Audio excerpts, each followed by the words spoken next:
बिस्मिल्लाहिर्रहमानिर्रहीम। तो बच्चों, हम स्टार्ट कर रहे हैं ग्रीन फंक्शन के जो प्रॉब्लम थे उनका सलूशन जो है वो हम देख रहे हैं।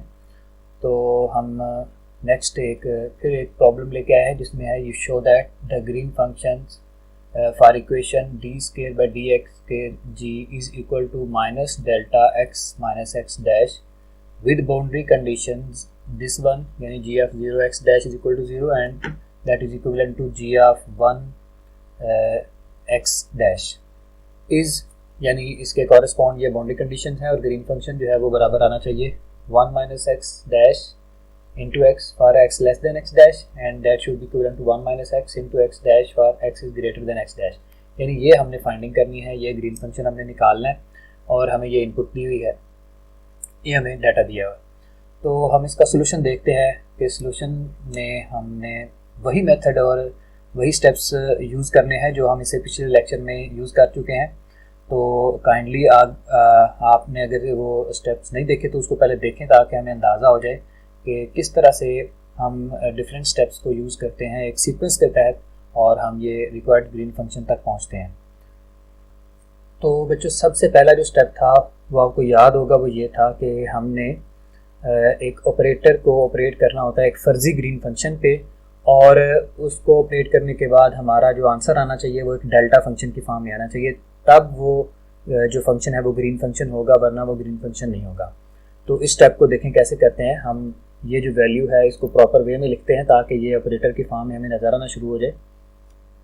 सो हमने जस्ट माइनस को शिफ्ट किया है लेफ़्ट साइड पे और ये हमारा एक अब ऑपरेटर है, ये इतना सा ऑपरेटर है और ये ग्रीन फंक्शन पे ऑपरेट हो रहा है और after operation we are getting the result delta function.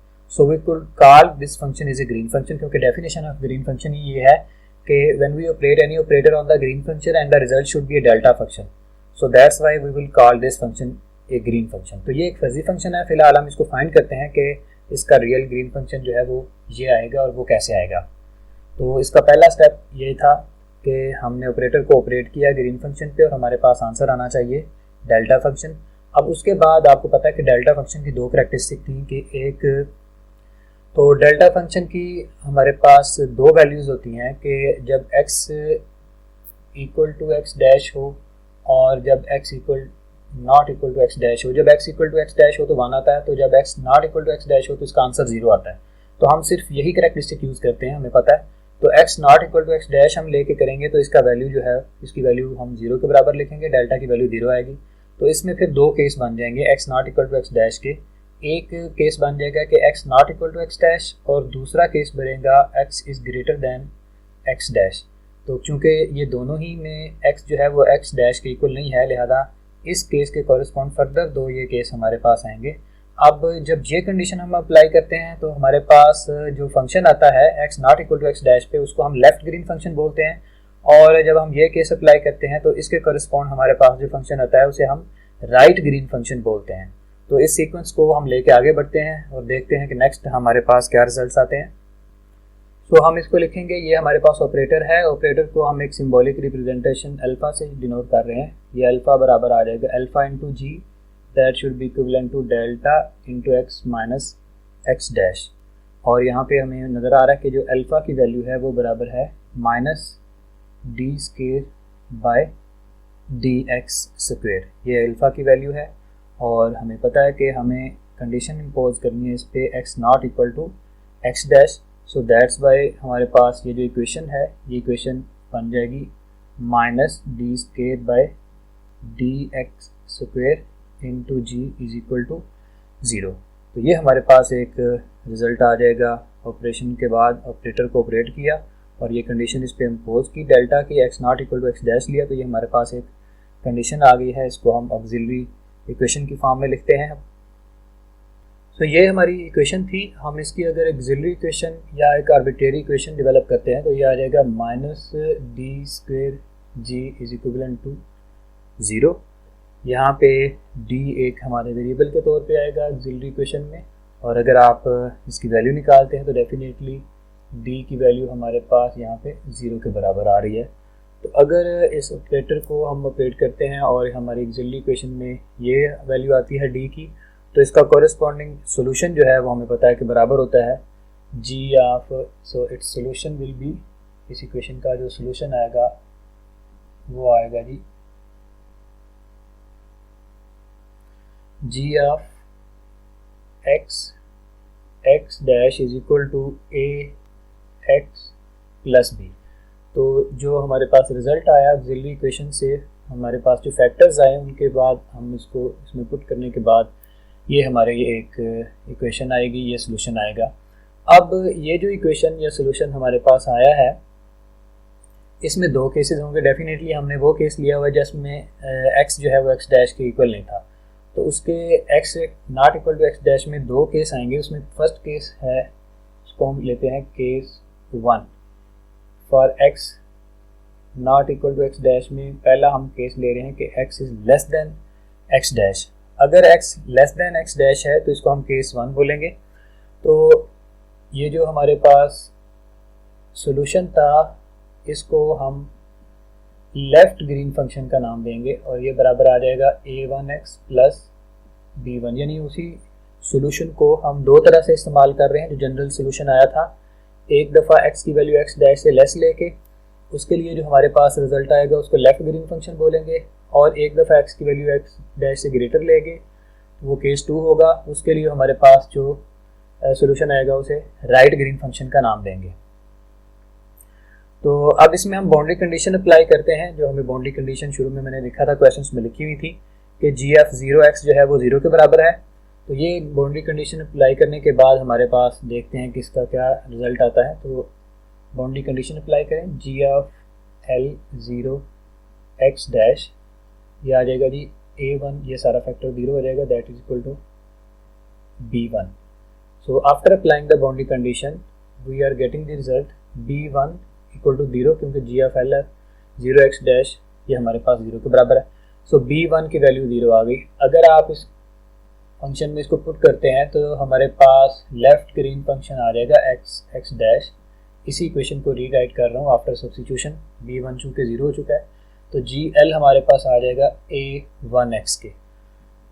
हम सिर्फ एक कन्वेंशन के तौर पे यहाँ पे लेफ्ट ग्रीन फंक्शन में जो भी कांस्टेंट आता है, क्योंकि हर दफ़ा ये कांस्टेंट आता है यहाँ पे और हर दफ़ा फिर हम उसको डिफरेंट नाम की बजाय, डिफरेंट नेम्स की बजाय हम उसको सिर्फ एक ही सिंबल से रिप्रेजेंट करते हैं और वो सी का सिंबल है। हम पिछले क्वेश्चन में इसको सी से रिप्रेजेंट कर चुके हैं, लिहाजा हम यहाँ पे भी इस लेफ्ट ग्रीन फंक्शन को बोलते हैं कि ये बराबर आ गया है सी एक्स के। और लेफ्ट ग्रीन फंक्शन के बाउंड्री कंडीशन की एप्लीकेशन के बाद जो हमारे पास रिजल्ट आता है उसको हम इक्वेशन 1 कहते थे, तो ये इक्वेशन 1 आ गई। तो इसको हम स्टोर कर लेते हैं, यहाँ पे फ्रीज कर लेते हैं। हम वापस आएंगे और सी की वैल्यू ढूंढेंगे और इसमें पुट करेंगे तो हमारे पास लेफ्ट ग्रीन फंक्शन आएगा। फिलहाल हम केस 2 की तरफ जाते हैं। केस 2 में क्या था, केस 2 में हमने लेना है x की value greater than x dash. अब हमारे पास ये जो जनरल सोल्यूशन था उसको हम नाम दे देंगे राइट ग्रीन फंक्शन का। यह आ जाएगा x dash is equal to a2x plus b2। हम पहले 1 का नाम दे चुके हैं जब हमने लेफ्ट का फंक्शन लिखा था, तो अब राइट ग्रीन फंक्शन के लिए हम उन्हीं कांस्टेंट को 2 के नाम से लिख रहे हैं। तो इसकी जो बाउंड्री कंडीशंस थी वो भी अप्लाई करते हैं। तो इसकी जो बाउंड्री कंडीशन थी उसमें था कि x की वैल्यू 1 हो। तो x की 1 वैल्यू के लिए हमारे पास राइट ग्रीन फंक्शन 0 के बराबर आएगा। तो ये बाउंड्री कंडीशन अप्लाई करने के बाद हमारे पास देखें रिजल्ट क्या निकलेगा।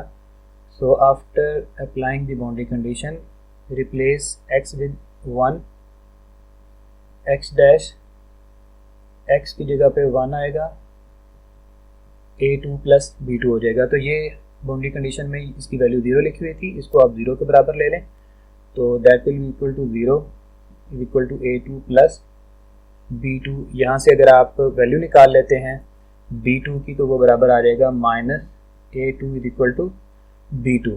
तो ये b2 की वैल्यू आप इसमें पुट करें तो हमारे पास राइट ग्रीन फंक्शन की प्रॉपर फॉर्म आ जाएगी। ये आ जाएगा right green function is equal to a2x plus b2 की जगह पे भी हम पुट करेंगे माइनस a2। तो यहाँ पे देखें ये राइट ग्रीन फंक्शन आया, a2 हमें कॉमन मिल रहा है, a2 कॉमन ले लें, यह आ जाएगा x माइनस 1। तो अगर आप a2 कॉमन ले रहे हैं तो हमारे पास वैल्यू आएगी x-1। अब हम जिस तरह से यहाँ पे लेफ्ट ग्रीन फंक्शन के साथ जो x वेरिएबल के साथ जो कांस्टेंट था उसको c का नाम देते थे, तो यहाँ पे हमारे पास जो x वेरिएबल के साथ कांस्टेंट आता है इसको बाय कन्वेंशन हम d का नाम देते हैं। यहाँ पे जो भी कांस्टेंट आएगा, फिलहाल यहाँ पे a2 आ रहा है, लेकिन यहाँ पे एक से ज़्यादा नंबर्स हो सकते हैं, एक से ज़्यादा वैल्यूज़ हो सकती हैं, इसलिए हम उसको सिंपल कांस्टेंट d से रिप्रेजेंट करेंगे। तो यह आ जाएगा right green function is equal to d into x-1। तो इस तरह से ये जो इक्वेशन आई है हमारी राइट ग्रीन फंक्शन की, इसको हम इक्वेशन 2 का नाम दे के इसको फ्रीज करेंगे, यहाँ पे इसको स्टोर रखेंगे और हम d की वैल्यू अब फाइंड करेंगे। d की वैल्यू फाइंड करने के बाद हम वापस इक्वेशन 2 में आएंगे और इसमें पुट करेंगे तो हमारे पास रिक्वायर्ड राइट साइड का ग्रीन फंक्शन आ जाएगा। तो ये दो इक्वेशन हैं फिलहाल हमारे पास, इक्वेशन 1 और 2। मैं सारा प्रोसीजर जो है इसका, या सारा जो प्रोसेस है बार बार रिपीट कर रहा हूँ। इसी प्रोसेस के तहत सारे प्रॉब्लम ग्रीन फंक्शन के सॉल्व होने हैं। तो अगर एक प्रॉब्लम में हम ये मेथड सीख लेते हैं तो ये मेथड इक्वली एप्लीकेबल होगा तमाम प्रॉब्लम्स पे।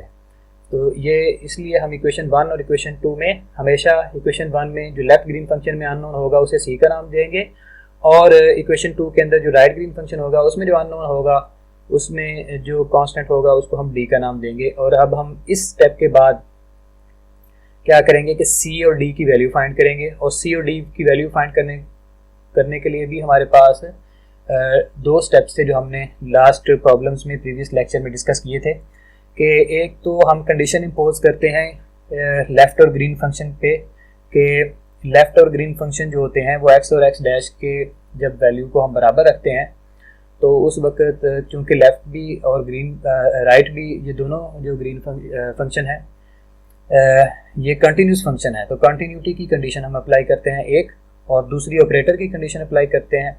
तो इन दोनों कंडीशंस के बाद हमारे पास सी और डी की वैल्यू आती है। तो अब हमारा जो नेक्स्ट टास्क है वो सी और डी की वैल्यू फाइंड करना है। तो हम आगे बढ़ते हैं और सी और डी की वैल्यू फाइंड करते हैं। जो प्रोसेस हमने बोला हुआ था पिछले लेक्चर में उसी को रिवाइज करेंगे। तो हमने जो कंडीशन थी कांस्टेंट सी और डी की वैल्यू फाइंड करने के लिए वो अप्लाई की है, और वो क्या कंडीशन है कि कंटिन्यूटी होती है फंक्शन की x equal to x dash पे। So this continuity demands that left Green function should be equal to the right green function at the value x equal to x dash. x equal to x dash के ऊपर ये दोनों left और right green function आपस में बराबर होने चाहिए। तो हम लेफ्ट ग्रीन फंक्शन पहले निकाल चुके हैं और राइट ग्रीन फंक्शन भी पहले निकाल चुके हैं, तो दोनों को आपस में यहाँ पे बराबर कर लेते हैं। तो हमारे पास आ जाएगा सी एक्स, और ये लेफ्ट ग्रीन फंक्शन था और राइट ग्रीन फंक्शन था डी इंटू x-1। तो चूँकि x equal to x dash लेना है तो यहाँ पे हम रिप्लेस कर देंगे x की वैल्यू को x डैश के साथ। यहाँ से हम d की वैल्यू निकाल सकते हैं। d हमारे पास आ रहा है वैल्यू के equal C x dash over x dash minus 1 is equal to d। इसको हम हमेशा इक्वेशन 3 के नाम से लिखेंगे। ये जो इक्वेशन बनेगी इन दोनों के रिजल्ट्स को बराबर करने के बाद यहाँ पे d जो है वो उसकी एक इक्वेशन बनेगी, उसको हम इक्वेशन 3 का नाम देंगे। तो इसका मतलब अब हम जो है c की वैल्यू किसी तरीके से फाइंड कर लें, तो इसमें अगर हम इम्पोज कर दें तो पुटअप कर दें तो हमारे पास d की वैल्यू आ जाएगी। तो c की वैल्यू भी आ जाएगी और d की भी, फिर हम लेफ्ट और ग्रीन फंक्शन यानी इक्वेशन 1 और 2 के अंदर इनकी वैल्यूज पुट करके लेफ्ट और ग्रीन फंक्शन को फाइंड कर लेंगे। तो ये एक सिंपल सा प्रोसेस है, हर क्वेश्चन के अंदर यही रिवाइज हो रहा है। तो हमारा अगला टास्क असल में इस इक्वेशन में इक्वेशन 3 में डी की वैल्यू फाइंड करना है, और वो फाइंड होगी सी की वैल्यू की हेल्प से। तो सी की वैल्यू हम फाइंड करने जा रहे हैं। नेक्स्ट स्टेप में हमने सी की वैल्यू किस तरह से ढूंढनी है, उसके लिए ये आपको पिछले आर्टिकल में हमें बताया था कि नंबर 5 स्टेप जो है वो हम शामिल करते हैं इसमें, कि if we have an operator alpha like in this form p of d square over dx square plus q into d over dx plus r, so that then it could be proved it can be proved that p of x dash mean to say the constant or the variable कुछ भी हो सकता है यहाँ पे, यानी alpha operator अगर इस फॉर्म में लिखा हुआ है तो आपने क्या करना है कि उसका जो डबल डेरिवेटिव वाला कांस्टेंट है यहाँ पे, ये कांस्टेंट जो है वो वेरिएबल के फॉर्म में भी हो सकता है, ये जो कोफिशिएंट है ये कांस्टेंट भी हो सकता है और ये वेरिएबल की फॉर्म में भी हो सकती है वैल्यू, जो भी वैल्यू है तो उसको आपने मल्टीप्लाई करना है।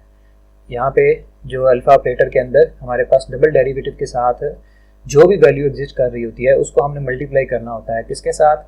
लेफ्ट साइड का ग्रीन फंक्शन लेना है, उसका डेरिवेटिव लेना है, राइट साइड का ग्रीन फंक्शन लेना है, उसका डेरिवेटिव लेना है। दोनों को हमने माइनस करना है, सब्ट्रैक्ट करना है। दोनों को सब्ट्रैक्ट करने के बाद हमारे पास जो आंसर आएगा उसको हमने पी एक्स डैश से यानी इसके कोफिशिएंट से मल्टीप्लाई करना है। यहाँ पे ऑपरेटर अल्फा के अंदर ये जो डबल डेरिवेटिव का कोफिशिएंट होता है, इस कोफिशिएंट के साथ इस सारी वैल्यू को मल्टीप्लाई करेंगे तो ये आंसर -1 के बराबर आना चाहिए। तो ये भी एक हमारे पास कंडीशन मौजूद है, ये हम एक कंडीशन इम्पोज करते हैं ताकि हम सी की वैल्यू फाइंड कर सकें। तो अब हम देखते हैं कि इस कंडीशन को किस तरह से अप्लाई किया जाएगा। तो डेफिनेटली यहाँ पे अगर आप ऑपरेटर अल्फ़ा देखते हैं तो हमारे पास ऑपरेटर अल्फ़ा में जो था वो था -d² over dx² is equal to, हाँ तो माइनस ऑपरेटर अल्फ़ा तो हमारे पास था -d² over dx² is equal to 0। तो इसका मतलब हमारे पास इसका जो कोफिशिएंट है वो -1 के बराबर है। तो -1 से इसको मल्टीप्लाई करते हैं, डेरिवेटिव लेते हैं लेफ्ट ग्रीन फंक्शन का। लेफ्ट ग्रीन फंक्शन ये था, इसका डेरिवेटिव अगर आप लेते हैं तो c के बराबर आएगा, और इसका डेरिवेटिव लेते हैं तो वो d के बराबर आ रहा है। तो हमने ये इसमें वैल्यूज पुट करते हैं और हमारे पास देखते हैं कि आंसर क्या आता है। तो ये हम इसकी वैल्यू लगाएंगे, ये आएगी -1 कोफिशिएंट की, ऑपरेटर कोफिशिएंट। इसका डेरिवेटिव लिया, लेफ्ट ग्रीन फंक्शन ये था, ये डेरिवेटिव 1 आ रहा है, इसका मतलब ये आ जाएगा c, फिर माइनस हमने लगाया है, फिर d/dx राइट फंक्शन, इसका डेरिवेटिव ये आ जाएगा 1 - 0 यानी 1 इंटू डी के बराबर आ जाएगा। ये डेरिवेटिव आ गए दोनों के, left green at x equal to x dash, और ये बराबर आ रही है वैल्यू किसके, -1 के। आप ये इसे कैंसिल कर दें तो c माइनस डी आ गया। तो यहाँ से अगर हमने d की वैल्यू निकाल लें या c की वैल्यू निकाल लें तो c यहाँ पे हमारे पास, चले b की वैल्यू निकालते हैं। तो d की वैल्यू जो है वो हमारे पास आ रही है c -1 is equal to D, ये -d आ गया, ये 1 इधर आके माइनस में हो गया, तो d इक्वल टू c -1। सो हम मतलब ये कह रहे थे कि इक्वेशन 3 के अंदर एक अननोन c की वैल्यू निकालते हैं, या c की निकाल लें चाहे d की निकाल लें। तो हमने d की वैल्यू निकाल ली है, तो d की वैल्यू इसमें इक्वेशन 3 में पुट कर दे तो हमारे पास ये वैल्यू c की फॉर्म में आ जाएगी, क्योंकि हमारा टास्क था c की वैल्यू फाइंड करना। तो अब हमने d की वैल्यू फाइंड कर ली है, इसको इक्वेशन 3 में पुट करते हैं। So after putting this value in equation 3 we are getting the result what, that c -1 d की जगह पे लगा दिया is equal to c x dash over x dash -1। तो यहाँ से हमने c को कैलकुलेट करना है, ये फैक्टर हम इधर शिफ्ट करते हैं, हम इसको यूँ लिख सकते हैं जी, c -1 into x dash -1 is equal to c x dash. तो हम इसको फिर से मल्टीप्लाई कर देते हैं। सो हम इसको अंदर मल्टीप्लाई करते हैं, हमारे पास रिजल्ट आएगा c x डैश, यहाँ लिख लेते हैं c x dash minus c minus x dash plus 1 is equal to c x dash. हमने ये मल्टीप्लाई कर दिया, c x dash minus c, फिर आ गया माइनस x डैश प्लस 1। तो आप ये कैंसिल कर सकते हैं, c x डैश से कैंसिल हो रहा है, तो हमारे पास रिजल्ट आ जाएगा, ये इसको इससे राइट साइड पे शिफ्ट कर दें, ये आ जाएगा जी c is equal to 1 minus x dash is equal to c। तो ये वैल्यू आ गई हमारे पास 1 माइनस x डैश के बराबर। ये c की वैल्यू देखिए हमारे पास निकल आई है। अब हम इसको इक्वेशन 3 में पुट करेंगे, तो इक्वेशन 3 में पुट करने के बाद हमारे पास d की वैल्यू आ जाएगी। तो दोनों वैल्यूज अब हमारे पास मौजूद है, c की भी और d की भी। तो d की वैल्यू फाइंड करने के बाद हम इक्वेशन 1 और 2 में वापस जाएंगे तो हमारे पास लेफ्ट और राइट ग्रीन फंक्शन आ जाएंगे। So we are using this value in this equation 3। तो हमारे पास रिजल्ट आ रहा है c x dash over x dash minus 1 is equal to d की जगह पे आ जाएगी वैल्यू 1 माइनस x डैश। तो यहाँ से देखें c की वैल्यू हमारे पास क्या आ गई, c will be equal to 1 minus x dash into x dash minus 1, इधर आके मल्टीप्लाई हुआ, डिवाइड कर दिया इसको किसके साथ, x डैश के साथ। तो हम इसको इस तरह से लिख सकते हैं, ये 1 माइनस x डैश माइनस 1 है। सॉरी हमने थोड़ी सी रॉन्ग सब्स्टिट्यूशन कर दी थी, दोबारा देखें, ये c x dash over x dash minus 1 is equal to d। तो हमने c की जगह वैल्यू सब्स्टिट्यूट करनी थी, बाय डिफ़ॉल्ट गलती से वो d की जगह पे लगा दी गई। तो c की जगह पे आ जाएगी वैल्यू 1 माइनस x डैश, ये आ जाएगा 1 minus x dash into x dash divided by x dash minus 1 is equal to d. तो अब ये 1 माइनस एक्स डैश है, यहाँ से आप कॉमन ले लें, यहाँ से माइनस कॉमन ले लें, तो ये भी 1 माइनस एक्स डैश आ जाएगा, ये इसे कैंसिल कर दें, तो डी हमारे पास आ गया is equal to minus x dash के। तो अब हमारे पास सी की वैल्यू भी मौजूद है और डी की वैल्यू भी मौजूद है। तो वापस चलते हैं लेफ़्ट और राइट ग्रीन फंक्शन में, यानी इक्वेशन 1 और 2 में। तो इक्वेशन 1 और 2 में हम वापस जाते हैं और इसमें वैल्यूज पुट करते हैं। तो हमारे पास आ जाएगी वैल्यू, लेफ़्ट ग्रीन फंक्शन था हमारा x dash, left green function था ये बराबर 1 माइनस एक्स डैश इंटू, यानी सी एक्स के इक्वल था, वो था सी एक्स के इक्वल। तो सी की वैल्यू इसमें इम्पोज की, पुट की, तो हमारे पास आएगा 1 minus x dash into x. ये आ गया हमारे पास लेफ़्ट ग्रीन फंक्शन। और जो राइट ग्रीन फंक्शन है वो हमारे पास था जी, तो राइट ग्रीन फंक्शन बराबर था D of x dash minus 1। तो डी की वैल्यू यहाँ पे लगाएं तो वह बराबर आ जाएगा minus x dash into x dash minus 1। तो ये हमारे पास लेफ़्ट ग्रीन फंक्शन और राइट ग्रीन फंक्शन की वैल्यू आ जाएगी। आप अगर माइनस को अंदर मल्टीप्लाई कर देते हैं तो आप इस इक्वेशन को यूँ भी लिख सकते हैं, x dash into 1 minus x dash. तो ये हमारे पास राइट ग्रीन फंक्शन आ जाएगा। सॉरी, यहाँ पे, हाँ जी, यहाँ पे एक्स डैश नहीं था, x D of x dash, D of x minus 1 था, डी की वैल्यू लगा के हमने ये रिजल्ट निकाल लिया। यहाँ पे एक्स डैश नहीं है, यहाँ पे खाली एक्स था। तो ये हमारे पास लेफ़्ट और राइट जो है दोनों ग्रीन फंक्शंस आ गए हैं और हमें यही रिक्वायर्ड थे, हमने यही साबित करना था इक्वेशंस में कि जब आप x की वैल्यू x डैश से लेस रख रहे थे पर लेस दैन x डैश, तो ये प्रूफ बोला गया था निकालने को कि बराबर आना चाहिए ग्रीन फंक्शन आपका 1 minus x dash into x के। और जब आप x की वैल्यू ग्रेटर रख रहे थे x डैश से, तो फिर आपके पास राइट ग्रीन फंक्शन आना चाहिए था x dash into 1 minus x के। तो ये रिक्वायर्ड प्रूफ था, ये रिक्वायर्ड रिजल्ट था या फिर रिक्वायर्ड ग्रीन फंक्शन है। तो हमने देखें एक इमेजिनरी ग्रीन फंक्शन के ऊपर ऑपरेटर को ऑपरेट करके हमने एक लेफ़्ट और राइट ग्रीन फंक्शंस जो है वो निकाल लिए।